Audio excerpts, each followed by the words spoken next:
The reeds hum before you hear the water. You're standing in the stillness just before dusk, barefoot in cool sand that crumbles slightly under each toe. A cicada shrieks like it's auditioning for a solo. The sky is fading into one of those soft, mythic blues, the kind that painters try to capture and fail, mostly because the ancient Greeks had a word for blue that might have meant dark wine, so we're all working with a bit of confusion. There's a smell in the air, earthy and sweet, like river mud and fig leaves warming in the last of the sunlight. You've wandered into a time where gods still wear disguises, where trees whisper and no one locks their doors because, well, doors don't really lock yet. Clay hinges remember. You probably won't make it through this day, and that's perfectly okay. That's what you came for, isn't it? A little ancient daydream to lull you to weigh your eyelids down with soft, sleepy myths and mildly confused river gods. Before we begin, feel free to gently press like and subscribe if the sound of old sandals on gravel brings you peace. And if you're still awake, though, I'm betting against it. Leave a comment with your location and local time. We'd love to know what hour the river finds you. Now let's ease into tonight's journey. You follow the sound of water through an olive grove where the trunks twist like dancers frozen mid-spin. A breeze slides through cool and dry, the kind that doesn't move branches so much as nudge them. And there it is, finally, the river. It's not wide, not the epic kind poets sing about, just a narrow, winding ribbon of slow gliding water, more mirror than current. Its name is Kephissos, a soft name like the hush of reeds brushing skin. And lying somewhere along its edge, peering into that placid, glassy surface, is the god himself. Cephissus. Yes, he named the river after himself. Modest, right? He doesn't look like much of a god right now, shirt. Half off one sandal, missing curls falling in his eyes. He looks more like someone who's been trying to untangle a fishing net for 2 hours and gave up somewhere around hour 1. His reflection stares back at him. He blinks at it. It blinks at him. You approach slowly. Not because he's dangerous, because startling a god while he's daydreaming can lead to awkward outcomes. Swans turning into lovers, lovers turning into reeds. You've read the stories.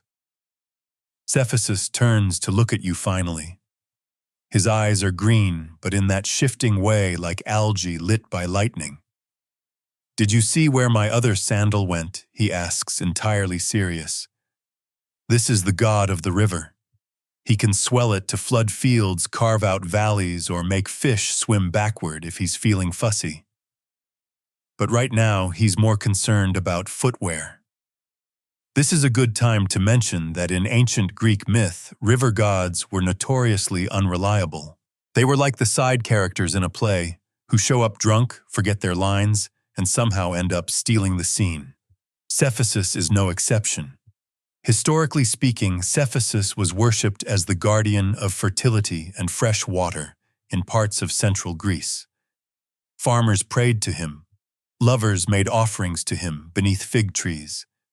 But historians still debate whether his cult had formal temples or just extremely moist picnic areas. What we do know is this Cephissus had a habit of getting lost. Not metaphorically, literally. He once tried to follow his own reflection downstream and ended up wandering 3 villages over where he introduced himself as definitely not a god, just a traveling reed enthusiast. You sit beside him on the grass, the river curling gently at your toes.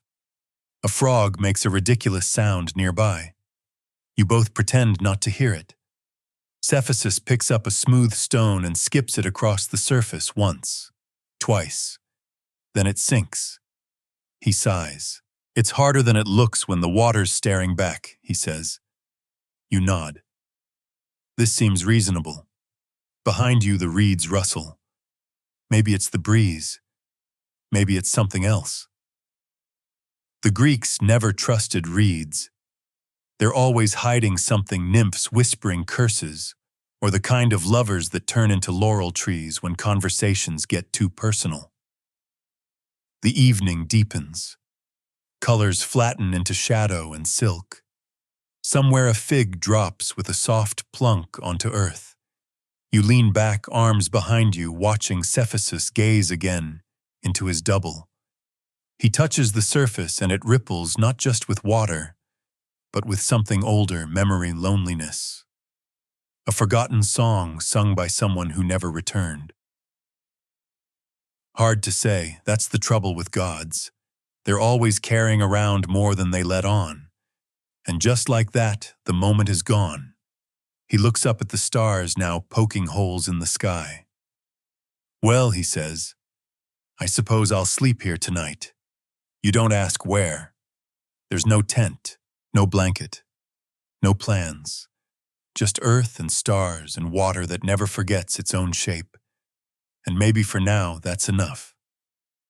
The moon is fully up now, hanging heavy and golden, as if it too fell in love with its own reflection in the river and forgot to move on. Cephasus is snoring softly beside you. The grass at your back is damp but not uncomfortable. It smells like thyme and mud. Somewhere nearby, an owl asks a question. No one answers. You rise quietly, careful not to step on Cephasus's other sandal, which, yes, is half buried in the reeds behind him. Of course it is. You follow the river's edge downstream where it hums like a sleeping animal. The water narrows and the banks grow thick with myrtle and oleander. You pass a shrine just 3 stones stacked beside a hollow where someone once poured honey. In this world, offerings are made with small things, a fig split open, a breath whispered into water, a strand of hair tied around a pebble. You don't need a gold chalice when you're talking to a god who naps in mud. Further on, a new sound joins the water's song music. Faint twinkling, like someone dropped a harp into a breeze and forgot to catch it. You follow it into a clearing where the river bends into a soft crescent. And there she is, Caliro, daughter of Cephasus, one of his many, many daughters. Her name means beautiful flow, which sounds poetic until you remember the ancient Greeks named things like lettuce eater and one who falls off mules. Caliroi is standing ankle-deep in the river, trailing her fingers through it. Her hair floats around her like it has its own gentle tide. She hums to herself, and fish gather near her toes. Either she's magical or she has excellent foot hygiene. Possibly both. You clear your throat. She glances up, not startled, just vaguely amused, like a cat who sees you from across the room and pretends it doesn't. Did my father ask you to find me? She asks, already knowing the answer. You admit that he didn't. He mostly just snored and misplaced footwear. She nods. That sounds about right. You sit on a rock by the river bend. Caliro continues to swirl her fingers in slow spirals, and the water answers her with lazy ripples. It's worth noting that in some versions of her myth, Caliro falls in love with various mortals. In others, she drowns a few. Ancient stories were rarely consistent, and historians still debate whether Caliro was a goddess, a nymph, or just an unusually charming current. But in this version, she's simply here humming to minnows. You ask her what it's like living in a story that never quite makes up its mind. She shrugs, like walking through fog. You don't know if you're about to stumble into poetry or potholes. She picks up a fig that floated downriver and bites into it. This one's underripe, she mutters. Tart as prophecy. You laugh. She smirks. And somewhere upstream, Cephasus sneezes. Bless him, she says with a smile so small you could fold it into a rose petal and lose it forever. The stars shift slightly, like they've rolled over in their sleep. The wind hushes. The reeds lean in again, eavesdropping. You watch her for a long time. She doesn't speak again, and you don't press. Sometimes the most sacred conversations are the ones that never leave your throat. When you finally stand, she doesn't turn, just hums a little softer, letting you fade back into the forest's hush. The river's song wraps around you like a thread made of dreams, and just as you round the bend, remember that shrine you passed earlier. It's back. But this time there's a new offering beside it. A fig, split, perfectly ripe, still warm. You smile and keep walking. The night is far from over and the river still remembers your name. You wake to the smell of wet stone and fig leaves baked in morning light. Cephasus is still asleep, one arm over his eyes, the other curled possessively around a clump of wild thyme. The grass beneath you has flattened into your silhouette, like a crude painting, and your back hums with the slow ache that only divine dirt can provide.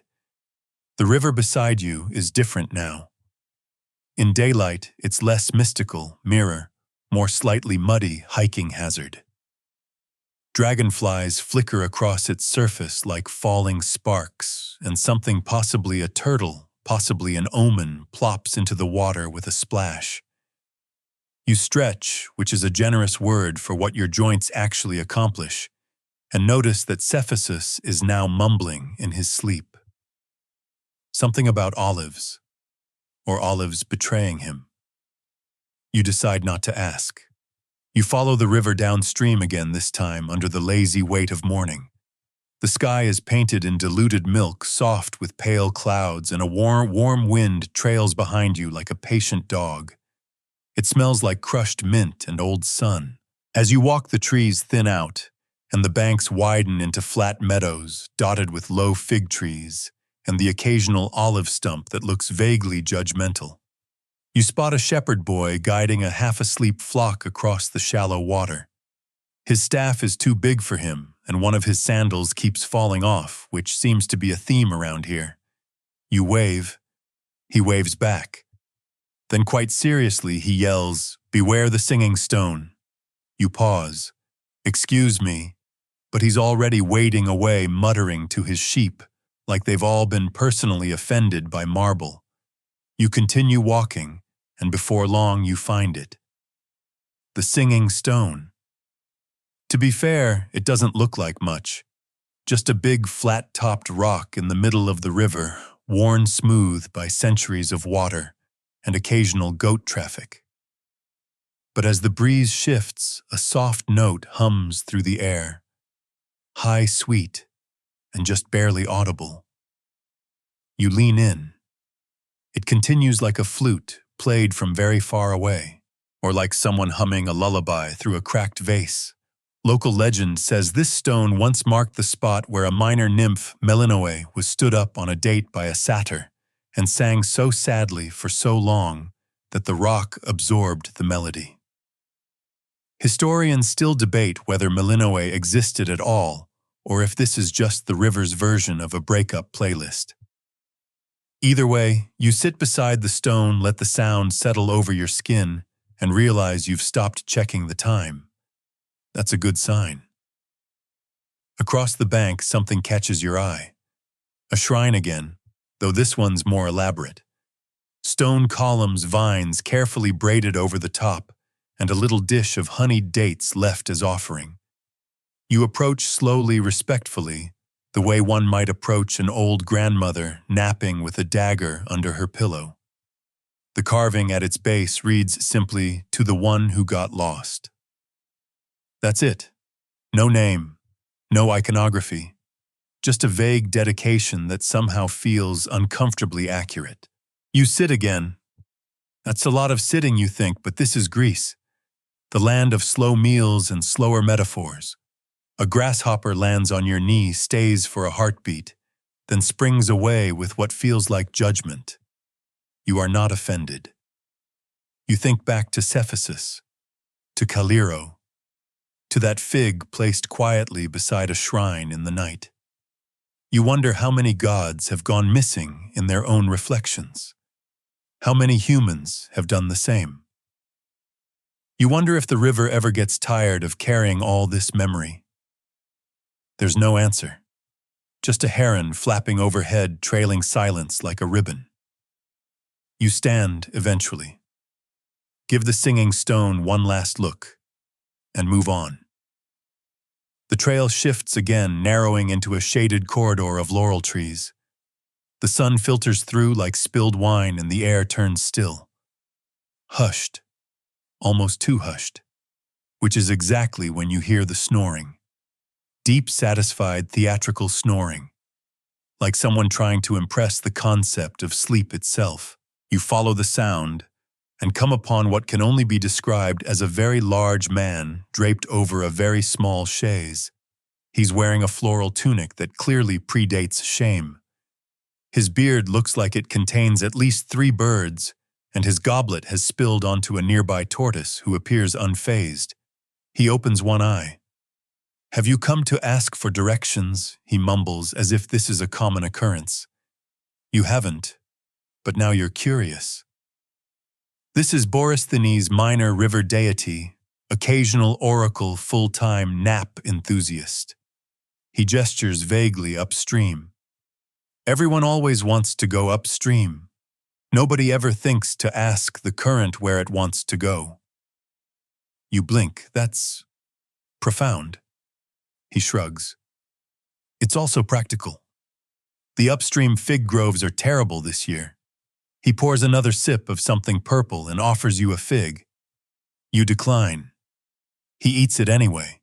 Borysthenes, despite his haphazard appearance, is occasionally consulted for directional wisdom, which mostly means people ask him where to go, and he responds with riddles involving goats and rainfall.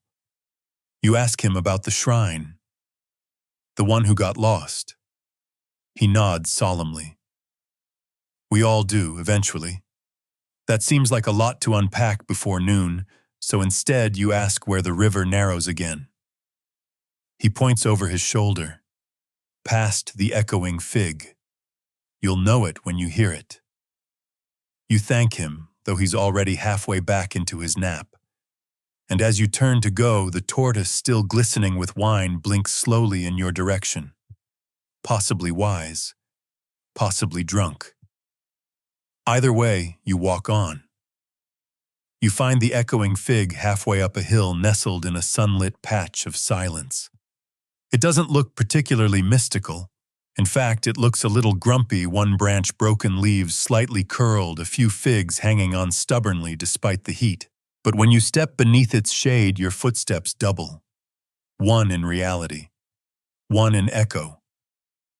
It's not a loud echo. More like a faint memory of a sound. You test it. Clap once. The tree answers half a second later, like it's just woken from a nap and is doing its best. This, as it turns out, is a known phenomenon. Or was. Locals believed this fig tree was once struck by a lightning bolt thrown by Zeus himself, not out of anger, but out of frustration. The story goes that he was trying to aim at a particularly annoying goat and missed. Historians, ever the buzzkills, argue that the echo might be caused by a natural stone cavity beneath the hill. But they also argue that Zeus didn't have goats, so we're calling this one a draw. You sit beneath the echoing fig and pull a fig from a low branch. It's warm, overripe, bursting slightly. You eat it slowly and let the juice stain your fingertips. It tastes like sun and stories. As you chew, you hear a voice, faint, familiar. Cephasus. You squint toward the slope and spot him meandering toward you, dragging a bundle of reeds behind him, like a child with an especially uncooperative kite. He flops beside you and groans. Found my sandal, he says. It was wearing a lizard. You nod, like this makes sense. He pulls a single reed from his bundle and begins to weave. Thought I'd make you something, he adds without looking up. You watch as his fingers twist the reed into a delicate loop, then a braid. Slowly, methodically, he creates a crown, not flashy, not divine, Just simple, honest. He places it gently on your head. There, he says, now you're one of us. One of who exactly you don't ask. Instead, you lie back under the fig and close your eyes. The wind plays with the leaves, and the echo answers softly like a lullaby echoing through a long hallway. You think about gods who nap in fields and daughters who hum to fish. About stones that sing and tortoises that might know your name. You think just for a moment that this might be the softest story you've ever wandered into. And the river still flowing, still remembering, still carrying your footsteps downstream. By now, you've stopped trying to guess what time it is. The sky is still bright, but in that lazy kind of way, light without pressure, warmth without urgency. The kind of afternoon that makes clocks shrug and sandals come untied. You and Cephasus continue walking beside the river, not saying much. Occasionally he hums a melody that sounds suspiciously like a fig recipe set to music. You don't ask. The reeds along the bank grow taller here, brushing your arms like sleepy cats. Every so often, Cephasus stops and listens. Not for danger, not for direction, just for the sake of hearing the river talk. People always think rivers roar, he says, but they mostly mutter. You nod. The river here does sound more like a long story being told underwater. He gestures ahead. This next part. It's where things get strange. As opposed to what? The whispering fig. The wine-soaked tortoise, the singing stone you decide not to ask. You're getting good at that. The path narrows again, cutting between tall stone walls veined with moss. You pass under an archway half swallowed by ivy. Carved into the arch's base are small, crude faces, each one with its tongue sticking out. You're being welcomed, Cephasus says. Sort of. This is the entrance to what the locals once called the Muddle Grove, a place where direction gets squishy. Not exactly dangerous, just persistently inconvenient. It's where the river loops doubles back on itself and pretends it's new. Some say this is where Narcissus got lost. Cephasus offers plucking a leaf and inspecting it. Others say he never left. You raise an eyebrow. Did you know him? Cephasus sighs. We all knew him. He was exhausting. You both step into the grove. The light shifts immediately. Not darker, just sideways, like someone painted the air with diluted ink. The trees lean in odd directions. Some curve toward each other like gossiping uncles. Others bend away aloof. And the river. It weaves like it's playing a private joke. You walk in silence, listening to the sounds shift. Footsteps echo one way, water flows another. At one point, your shadow walks ahead of you, glancing back like it knows the shortcut. You pass a small pool. Clear, shimmering, empty except for a single pale flower floating at its center. Cephasus stops. Don't look too long. Why? He shrugs. That's what everyone asks. Then they do. So naturally, you look. At first, it's just a flower. Then the water shivers and the reflection looking back at you isn't quite yours. The face is softer, sadder, older in a way that isn't age. It tilts its head. You tilt yours. Let's keep moving, Cephasus says, his voice lower now. The river doesn't like to hold things too long. You step back and the pool stills. The flower turns once, then drifts out of view. You don't speak again until the grove ends. There's something about walking through a place where reflections outnumber people. It changes your pace. It softens your steps. You feel quieter even if your mouth never opened. Cephasus clears his throat. Fun fact, he says, trying to sound casual. The Muddle Grove was once a place for morning rituals. You glance back. Fun. No, really. Mourners used to walk in circles here to confuse grief. The idea was that if sadness couldn't find its way out, it couldn't follow you home. You pause. That's either very wise or completely insane. Both, he says, like most of this country. You exit the grove into golden light. The land opens again wide and windswept. Bees buzz low over thyme bushes. A goat stares at you like you've said something offensive about its haircut.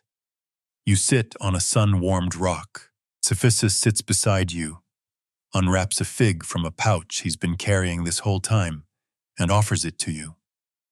It's overripe, messy, completely worth the trouble. You bite in. It tastes like honey and endings, and the river keeps going. Of course it does. The path tilts downward now toward a place Cephissus calls the river's pause. Not an end, just an exhale. You feel it before you see it. The wind stills. The birds hush. Even the insects buzz at half speed. Then it appears a wide, shallow basin where the river fans out into pools and slow rivulets. The water moves here with the patience of a librarian. You step barefoot onto the flat stone shelf that rims the pools. It's warm but not harsh, smooth but pocked with old carvings, fish spirals, names worn down to vowels and mystery. Cephissus kneels and dips his hands into one of the pools. This is where we stop remembering. You blink. What? He doesn't answer right away, just swirls the water gently, watching the ripples. Some say this place was sacred to Lethe. Not the river Lethe, he adds quickly, but the idea of it, the forgetting. You watch as the ripples fade. The surface clears again.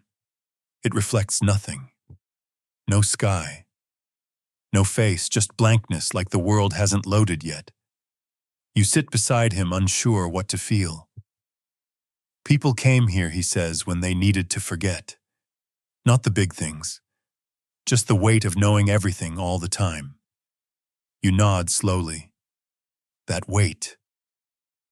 Cephissus lies back, folding his arms behind his head. They'd press their palms to the water and whisper what they wanted to lose. Did it work? Sometimes he shrugs. Sometimes it just made them feel lighter. You don't press. Instead, you pull off your sandals, roll up your sleeves, and place your hands on the water. It's cold. Startlingly so. You whisper something, not out loud. Just enough for the water to know. When you open your eyes again, the pool is still, but you feel clearer. Not lighter exactly, just less crowded. You glance at Cephissus. Did you ever forget anything here? He smiles. Only everything. That's why I keep showing up barefoot with one sandal. You both laugh. It's the first real one all day. A bee lands on your knee. You let it. The sky is turning the color of baked bread now. The wind returns, brushing the grasses like fingers through hair. You stand. The basin glimmers behind you, empty and full. As you walk on, you notice your own thoughts are quieter, less tangled, like someone combed through them while you weren't looking. You walk beside Cephissus in silence, matching his unhurried pace too. And up ahead, you see the glow of cooking fires. You smell olives and smoke and something sweet that might be cake or hallucination. The river is bending toward people again. And they're waiting. You arrive just as the sun begins its long descent, dragging shadows across the hillside like fingers pulling a soft curtain. The fires flicker ahead, small orange halos floating in the dusk, and your feet instinctively slow. This isn't a city. It's not even a village in the way people mean when they say village. It's more like a gentle gathering, A cluster of clay ovens, half-circle huts, and open courtyards edged by fig trees and herbs that know when to mind their own business. No one rushes. Of course they don't. This is the kind of place where even urgency must take a seat and enjoy a cup of something warm before speaking. A boy walks by carrying a platter of dates on his head. He doesn't glance at you because he already knows you belong here, or he doesn't care which in Greece amounts to the same thing. Cephasus waves at an older woman stirring a pot over a low fire. She grunts back in a tone that could mean, hello. I still remember what you did with my amphora, or come eat. Possibly all three.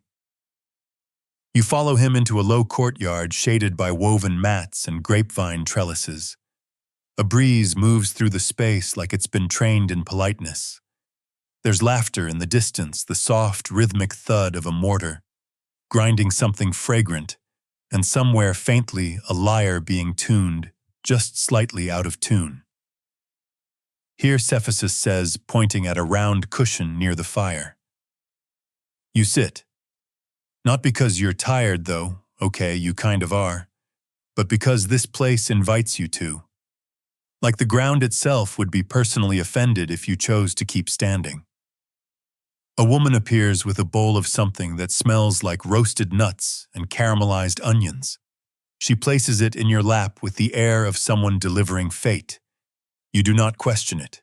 The taste is warm and complex, and slightly confusing, like it's trying to teach you something you forgot. Across the fire, an old man coughs dramatically. Not from illness, just for attention. He clears his throat and begins telling a story. It's not a story you understand entirely. There are hand gestures. There is a goat.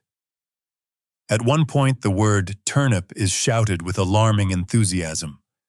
But no one interrupts him, and everyone laughs at the right times, and that's how you know the story matters. Cephasus leans toward you. That's Theodoros. He used to be a mapmaker. You raise an eyebrow. Is that what this is? Cephasus smiles. In a way. Turns out in this part of the world, stories are maps.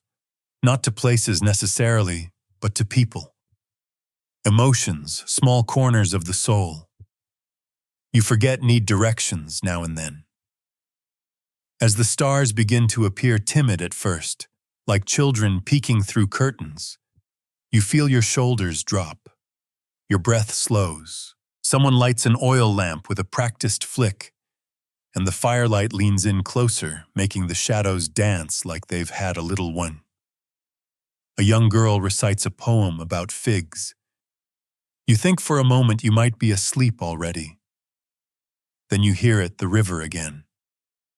Just beyond the courtyard, its murmur threads through the air, gentle and constant, still flowing, still watching, still remembering. You lie back on the cushion and stare up at the woven mat above where a small hole lets one perfect star peek through. And in that moment, without effort, without even really trying, you forget where you were going and decide that for tonight, you're already there. You wake before the sun, not because you have to, but because the sky whispers that it's ready to paint again. Cephasus is already up, sitting cross-legged beside the fire pit, nursing a small cup of something that smells like herbs and memory. He doesn't speak, and neither do you. This is morning silence, sacred, not to be broken by something as disruptive as words. Instead, you walk quietly past sleeping courtyards, past empty bowls and folded blankets toward the river. It's slower here. Wider. More like a mirror than ever. Mist rises from its surface, coiling gently, like dreams being released. A heron stands in the shallows, neck curved like punctuation, waiting for the right sentence. You kneel at the edge and dip your fingers into the water. It's cool. It's moving. And it feels like it knows you. Behind you, Cephasus appears with 2 small parcels wrapped in fig leaves. He hands you one. Inside soft cheese herbs, a sliver of honeycomb. Breakfast ancient style. You eat slowly, reverently, because even cheese can be holy at the right hour. Today, he says, after a long pause, we follow the river until it forgets. You glance up until it forgets what, he shrugs. Depends what you remind it of. The sun finally breaches the horizon, spilling amber light across the stones. The river catches it greedily, turning gold and molten and utterly smug about it. You stand wiping your hands on your tunic, which is now more fig than fabric. You don't care. This next stretch of the journey moves differently. There are no more villages, no more cushions or stews or turnip anecdotes, just winding paths, sleepy hills, and the occasional shrine shaped like a fish sneezing. You don't ask. The landscape softens. The trees thin out. Even the birds seem unsure if they should bother singing. And then you see it, a stone pillar rising from a field of tall grass. Not a statue, not a temple, just a single narrow column with a bowl at its base. Another shrine, you ask. Cephasus nods. To whoever left the fig. You blink. What fig? He smiles. Exactly. He kneels, reaches into a pouch, and pulls out a fresh fig, plump, dark, perfect. He places it in the bowl, with the kind of reverence usually reserved for relics or very well-written recipes. Some say this is how the river keeps remembering, he says quietly, by being offered something worth tasting.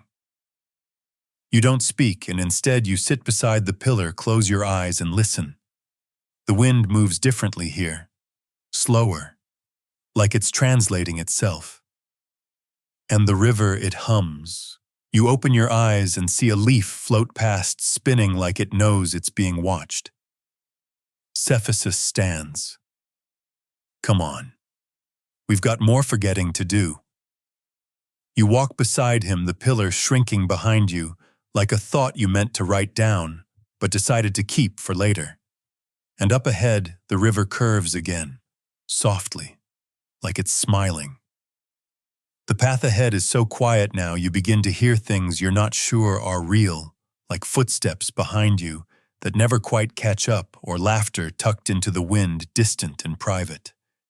The trees whisper less, but the grass has opinions. Even your shadow walks more slowly, pausing to admire the light.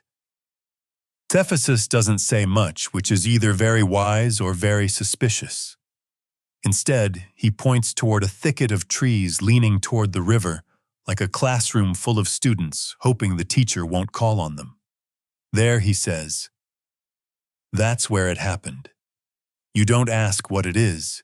You've learned by now that in Greek myths it could refer to anything, from a romantic misunderstanding involving a swan to a divine curse triggered by poor fig etiquette. Still, you follow him down a slope where moss creeps over old stones and the air smells faintly of pine resin and wet pottery. You find yourselves at the edge of a clearing. At its center, a large flat rock shaped like a sleeping shoulder. Draped over it is a faded piece of linen, just fabric, but placed so intentionally it feels like a monument. Cephasus crouches beside it, brushing away some leaves. This is where Narcissus sat. You blink. The Narcissus. He nods. The very one. Of course, historians still debate whether Narcissus was a real person, a metaphor, or just the world's earliest influencer. But here, the idea of him feels heavy. The fabric is sun-bleached. The rock is warm. You sit imagining what it must have been like to stare so long into your own face you forget to blink. I don't think he died here, Cephasus says, not looking at you. I think he just turned inward. Until he wasn't out anymore. It's a weirdly comforting thought. You lie back on the grass, and let your eyes drift toward the sky where clouds move like scrolls being unrolled by sleepy gods. A bee zips by your ear, clearly late for something. Cephasus lies beside you and starts humming a tune with no melody, no shape, just the soft rhythm of someone who has lived long enough to forget most things and only kept the useful parts. You close your eyes, and for a few long minutes, the world breathes without you needing to push it. When you sit up, there's a fig on your lap. You didn't put it there. Cephasus winks. Even Narcissus got hungry. You both laugh. And then you walk on. The river bends again, less like a ribbon now, more like a thought looping back on itself. You follow it into a patch of tall reeds, which part reluctantly like curtains guarding a secret. You emerge onto a sandbar that doesn't appear on any map, at least not one written by anyone sober. This place is quiet in a different way, not empty, just paused, and in the middle of it all stands a statue, half-sunken head tilted to one side as if listening to gossip beneath the soil. You approach slowly. The statue is old, cracked, sea-worn, and mossy in all the places that once had definition. Its hands are open palms upward, and in one palm sits a tiny puddle of water, just enough to catch the sky. What is this, you ask? Cephasus squints. That, he says, is the river god who got lost in his own reflection. You raise an eyebrow. I thought that was Narcissus. Cephasus grins. But this one got lost by accident. He wasn't in love with himself, he just got distracted. You glance back at the statue. It does look a little confused. Apparently, the story goes that this minor deity, unnamed, underwhelming, slightly behind on his paperwork, was charged with watching over a minor stream. One evening, while inspecting the water for unusual fish behavior, a job requirement apparently, he caught a glimpse of his own face and paused. Not out of vanity, just surprise. He'd forgotten what he looked like. Then he blinked and was gone. Some say he became the stream itself, curling endlessly in search of the memory. Others say he still wanders near waters that forget to flow straight. You look down at the puddle in the statue's hand. It reflects your face, but not exactly. The chin is right. The eyes. But the mouth. It seems to be smiling before you do. You blink. Cephasus places a hand on your shoulder. It's polite to say thank you. You nod. Thank you, you whisper. The puddle ripples once, then stills. A wind picks up, lifting your hair gently, as if the air has been waiting to carry your breath. And then just like that, the spell, or whatever it was, breaks. You walk on the statue behind you now, watching nothing in particular.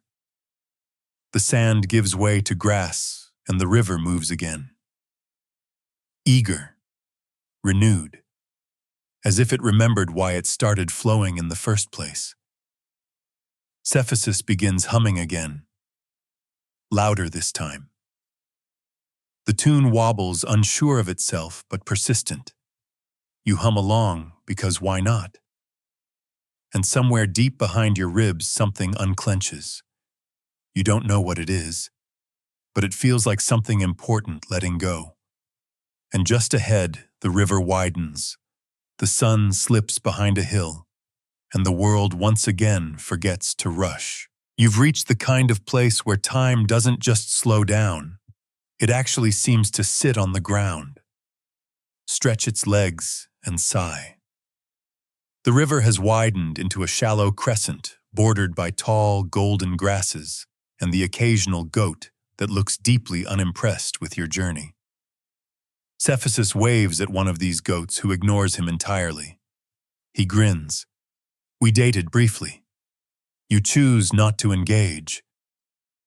A breeze slips past you like an afterthought. The light here is muted, filtered through layers of dust and memory. It's the sort of light that makes even your shadow seem like it's reminiscing. You pass a half-collapsed stone arch where vines have rewritten history. Someone once carved a name into the stone, now softened, worn into something like a sigh. Maybe it was a dedication. Or maybe it just said, "Don't trip." Cephasus stops beside a small tree, its branches straining over the river full of unripe figs the size of baby thumbs. They used to sing to these trees, he says. You blink. What gardeners? Every evening they'd whisper to the figs, ask them to ripen sweet, offer little blessings, sometimes poems. You glance at the tree. It does seem to lean toward you a bit more now. Did it work? Hard to say, Cephasus shrugs. Historians still debate whether figs respond to human affection or just good drainage. He reaches up and taps a branch gently. But they did it anyway. You stand in silence for a moment, unsure whether to sing or apologize to the fruit. Then from farther down the river, you hear it. Drums, faint, steady, rhythmic like walking or remembering. Cephasus's face lights up. Ah, that means we're close. Close to what? He only smiles. The drums grow louder as you walk. Not urgent, just persistent, like a heartbeat you'd forgotten to notice. The path winds between olive trees with trunks like tired faces.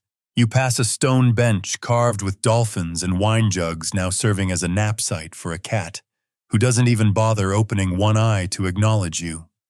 And then just beyond a low hill, you see it. A gathering. Not a festival. Not quite. Just people. Dozens of them. Sitting in circles, kneeling by the river, sharing bowls of fruit, tracing stories into the dirt with their fingers. Some wear crowns of herbs. Others wear nothing but dust and smiles. A woman plays a lyre with 2 strings too many. A man balances a pear on his head and recites recipes like poetry. You and Cephasus pause at the edge, taking it in. This, he says, is the remembering. You stare at him. I thought we were forgetting. He chuckles. Different branch of the same river. He leads you down into the gathering. No one stares. No one asks who you are or why you came. Instead, a girl hands you a fig that's just slightly overripe, and a boy gestures for you to sit beside him in the grass. The drumbeat continues, steady, calming, like the world tapping its fingers while waiting for a story to be told. A man stands, his arms painted in swirling patterns. He begins to speak, not loudly, not theatrically, just steadily, as if reminding the soil. He tells a story of a god who forgot how to speak, but still knew how to hum. Of a bird that whispered secrets into amphorae, hoping someone would drink them. Of a river that once tried to flow uphill just to prove it could. You don't know what any of it means, but somehow it makes sense. Cephasus leans close. They tell the stories here so the river doesn't forget where it's been. You nod slowly, watching the reflection of the firelight flicker in the water. And us, you ask. He grins. We're part of the footnotes. The sky by now is the color of warm ink. The stars arrive not all at once, but politely in a soft procession, as if they've been invited to dinner and didn't want to seem too eager. You lie on your back in the grass, a fig leaf resting on your chest, like a ceremonial badge. Around you, the storytellers continue, not all speaking aloud, some just mouthing words to the wind, some humming, some asleep with one eye half open. Cephasus sits cross-legged, whittling a flute from a stick of olive wood. It doesn't look like he intends to play it. Just the act of carving seems enough. A boy walks past holding a jug of something that smells like fermented joy. He offers it to you with the solemnity of a high priest and the balance of a juggler. You sip, it's terrible and perfect. Most of them will leave by morning, Cephasus says softly. Not because they want to, just because they've remembered what they came to forget. You try to make sense of that, and then choose not to. Because somewhere between the second fig and the third drumbeat, you stopped needing to. A woman stands now, arms wide, hair braided with dried herbs and candle wax. She begins a chant, not in Greek, not in any language you know, but with rhythm and vowels that stick to the ribs. Everyone joins in. Even the stars seem to hum along. Cephasus doesn't sing, but he taps his foot in a rhythm older than sandals. The chant becomes a whisper, then a hum, then silence. And in that silence, the river speaks, not with words, just presence. You feel it pressing gently against your skin, your bones, your thoughts, not asking anything, not taking anything, just reminding you that it's here, that you're here, that that's enough. You close your eyes. Someone places a blanket over your shoulders. It smells like figs and smoke and distant mountain air. You don't open your eyes to see who it was. You just lie there. The drums fade. The river slows. The stars blink one by one. And everything that was too loud to hold yesterday becomes soft enough to carry now. By morning, most of them are gone. You open your eyes to a field of flattened grass and fig stems, the faint scent of ash still curling from a smoldering pit. A child's wreath of time floats in a puddle near the riverbank. The sky is washed out and sleepy, like it too stayed up too late listening to stories. Cephasus is where he always seems to be, somewhere between leaving and staying. He tosses you a piece of bread folded with herbs and honey. It's warm, which is suspicious. There's always one baker who forgets to sleep, he says. You eat slowly, watching the river meander like it has a brunch reservation, somewhere downstream. Where to now, you ask, mouth half full. He stretches. There's a shrine a bit further. The river's elbow, that's not a metaphor. Nope. The river actually bends like an elbow, a sharp one. Local fishermen swear it has moods. You follow him through fields that hum with bees and brittle stems. The sun is rising now timidly, like it's not entirely sure it has permission. As you walk, Cephasus tells you about the strange rituals once held at the elbow, how local priests used to tie ribbons to fig branches and send them floating downstream. Each color meant something different. Red for longing, blue for apology, green for dreams still waiting to ripen. He adds casually, the fish were probably very confused. The shrine appears suddenly tucked between two hills that seem to whisper to each other. It's modest, just a carved stone basin, some fig branches arranged in a star shape, and several small offerings tucked into cracks, smooth stones, teeth, shells, a tiny bronze hand. You approach it slowly, feeling the shift in the air. Something here remembers everything. Cephasus kneels, drops a single coin into the basin, and murmurs something you don't quite catch. You do the same. Not because you know what to say, but because silence feels like the wrong kind of honesty. The water in the basin doesn't ripple, but it seems to watch you. You stand, and suddenly you notice something. The river here flows two ways, one current moving forward, the other curling gently back. Wait, you say. Is that supposed to happen? Cephasus smirks. Only when someone's trying to make a decision. You glance at the water. It makes no promises. It doesn't care which direction you choose. It just wants you to mean it. You don't choose yet. Instead, you sit beneath the nearest fig tree, pull your knees to your chest, and watch the branches shake out their leaves like a cat stretching in the sun. And for a long, quiet moment, you think about the stories you've heard, the figs you've eaten, the river you've followed, and whether you are perhaps becoming a bit of a myth yourself. Cephasus tosses you a fig. Make a wish. You hold it gently, not because it's fragile, but because you are. The decision when it comes isn't loud. It doesn't arrive with a trumpet or a philosophical debate. It arrives like most good decisions, a nudge disguised as a breeze. You stand, you step forward, and the river shifts to meet you. This part of the journey feels different, less about direction, more about trust. The trees grow further apart. The light becomes less golden, more pearly. The air tastes faintly of salt.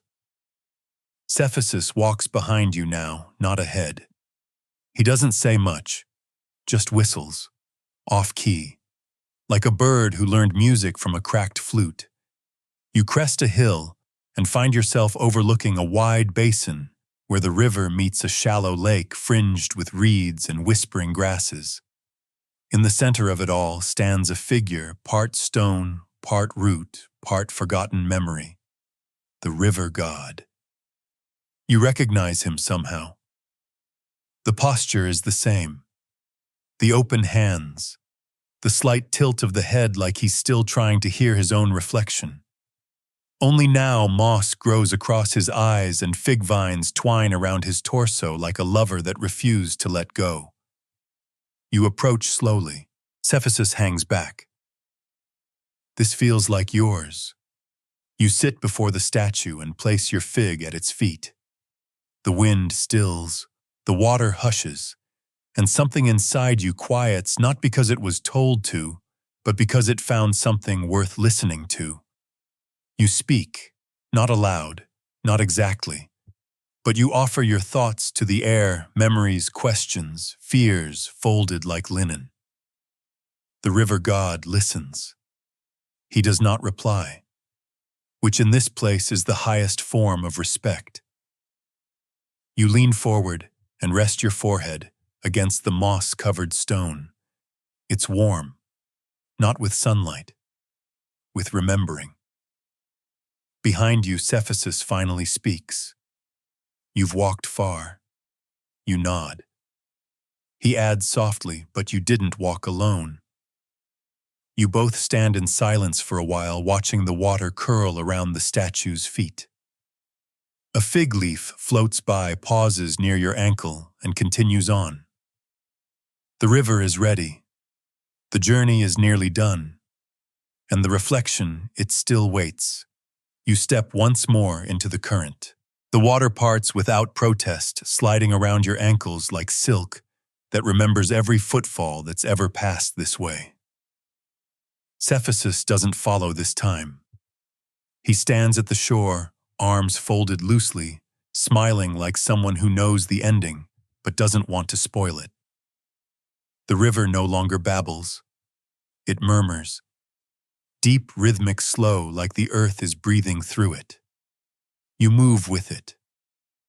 Not walking, not floating. Something in between. The river carries your weight like it's done this before, like it always knew you'd be back. Around you, the world blurs at the edges. Fig trees melt into clouds. Stones dissolve into stories. Everything hard becomes soft, as if the lines between you and everything else are gently unraveling. You reach a bend, not sharp, not decisive, just a quiet turn. And there, nestled against the bank, is a familiar sight. A single fig tree, gnarled and generous, its branches heavy with fruit. A reed mat spread beneath it. A basket, a cup, a place you don't remember building, but recognize as yours. You sit. The river hums beside you. Cephasus, though distant, now raises a hand in farewell, or maybe in blessing, or maybe he's just brushing a bug off his shoulder. It's hard to tell with river gods. You peel a fig, slowly.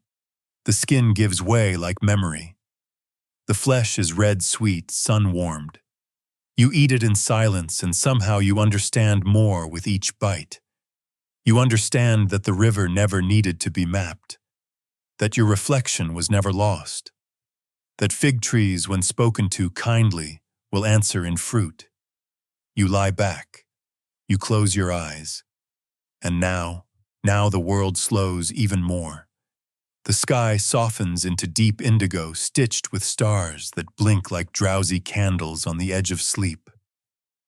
The river slips past you in velvet ribbons, gentle and unbothered, as though even time has taken off its sandals and agreed to rest a while. The fig tree above you sways with a rhythm only old trees know, steady, slow, like the lullaby of the earth breathing in its sleep. A warm breeze wraps around your shoulders like a worn blanket left out just for you. It smells of fig sap, distant myrrh, and stories too old to have pages. Somewhere upstream, a lyre plays just one note again and again like a thought trying to remember itself. And you don't need to think anymore. You don't need to remember the path. You don't need to hold on to the story. You've been carried far enough. Let the weight of questions drift downstream. Let the quiet press into your chest, not heavy, but gentle, like moss growing where worry used to live. Let your breath slow until even the fig leaves forget to rustle. You're here now. You've arrived at the soft end of things. No more steps to take. No more rivers to trace. Only this, the hum of the earth, the hush of the trees, the gentle weight of sleep wrapping around your bones. Close your eyes, and let the fig-sweet silence cradle you, until morning, or later, or whenever you're ready to return. Good night, wanderer. The river waits. Tom.